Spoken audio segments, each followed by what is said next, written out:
Hi, I'm Llewellyn, and today I'm talking about the Celtic languages. How similar are they?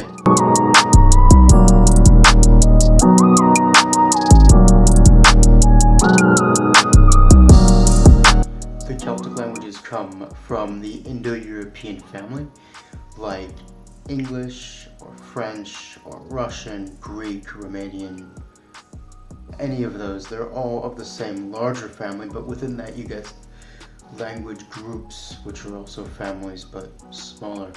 Celtic is one of them, Germanic is one of them, the Romance languages, Slavic. So this is just another one of those families. There's going to be things in common between Celtic languages and, say, Slavic or German languages, but there's going to be traits which are common just to Celtic languages. One of those is the Celtic languages conjugate prepositions.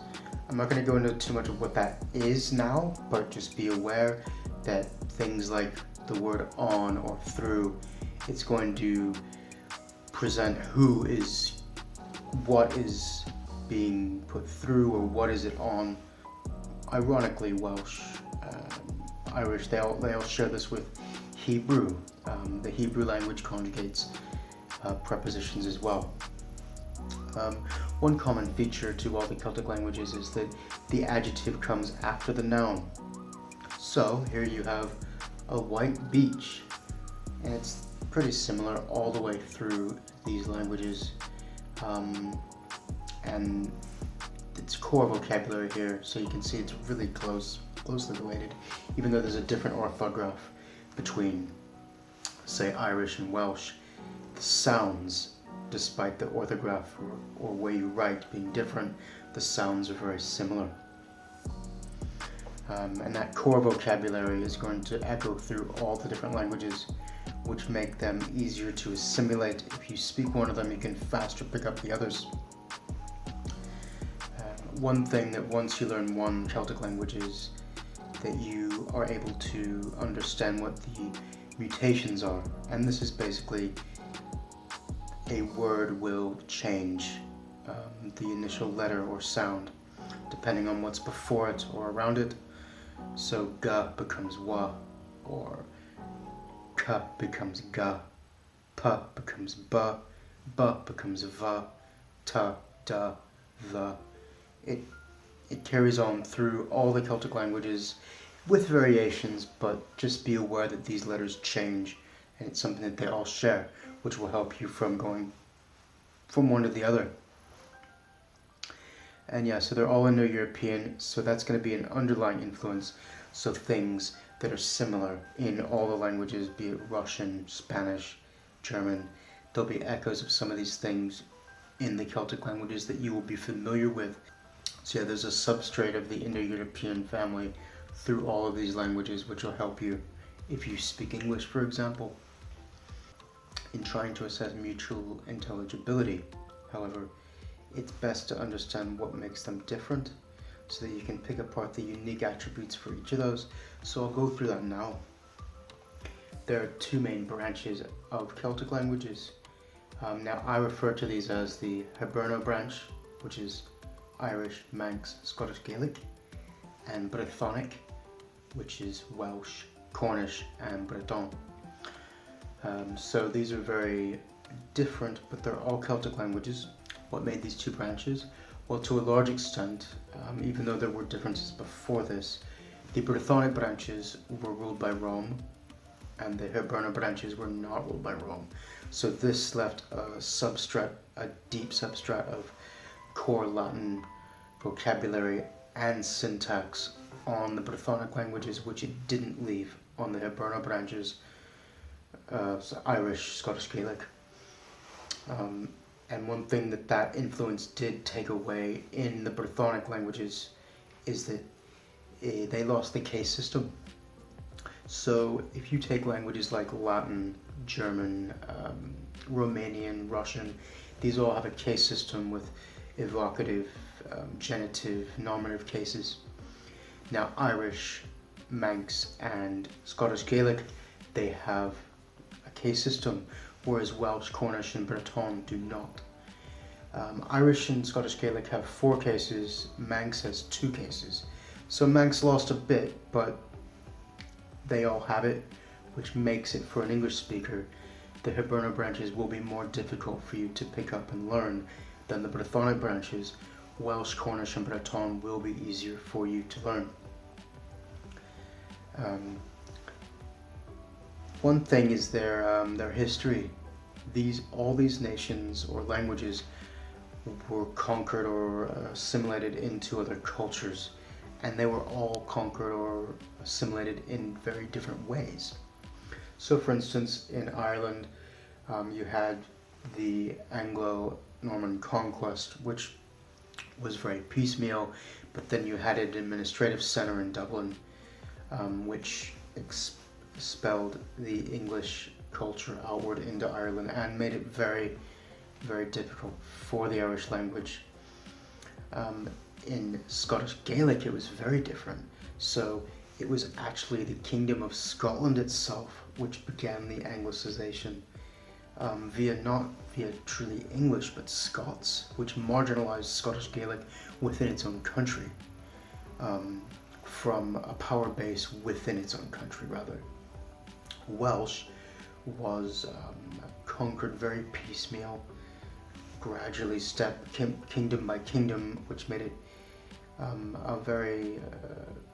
a much more slower process of Anglicization. Cornish was conquered very early, and that's partially why it went out of use for a period. Breton, as the language of the Kingdom of Brittany, was absorbed into the Kingdom of France via marriage, and with the French Revolution it was completely marginalized and actively and violently suppressed. Now I'll just go through the vocabulary and the cultural influences on that for each of these 6 languages, because that will give you a really good idea about what the cultural influences are on them, because they're all actually really different, which make them quite unique, and it gives you a better insight of how to go about learning these languages. So we'll start with the Hiberno branch, Irish, Scottish Gaelic, Manx. So Irish is by far the most conservative of the Celtic languages. It has more of attributes which are Indo-European, very old. It still has the case system, for one, and it has a lot of vocabulary that would probably be considered just older words that aren't still in use in the other Celtic languages. Now, it did have a flood of Latin vocabulary with ecclesiastical centers. It had a sprinkling of Viking and Norse. The Norse conquered parts of Ireland, and then it's had a lot of English influence. So those have made Irish very unique in its compository makeup of vocabulary. Scottish Gaelic was a bit different. It did have that mostly Celtic Irish influence. The two can understand each other to a degree. Some people consider them the same language. I don't. They're different languages as far as I can say in every regard. But Scots did influence upon Scottish Gaelic to a large degree, in a way that it never did upon Irish. And also, there are words from Welsh actually in Scottish Gaelic. Munav means hill, and it's actually from the Welsh word Muneath, meaning mountain. Now, this doesn't exist in Irish, for example. And also, the Norse language did have a much larger effect upon Scottish Gaelic than it did in Irish. So it has more, for lack of a better word, foreign influences upon Scottish Gaelic. Manx, however, is a bit between the two, and it took pretty much almost all of its original learning words, ecclesiastical words, from Irish, which had in turn taken them from Latin and Greek a lot, but these were Irishized and then brought into Manx. the Manx language. But the common words, the everyday words, a lot of those came from Scottish Gaelic. So you had these two substrats, both Celtic. And then you had a bit of the Viking and Norse and a bit of French on top of that. So that's for the Hiberno branch.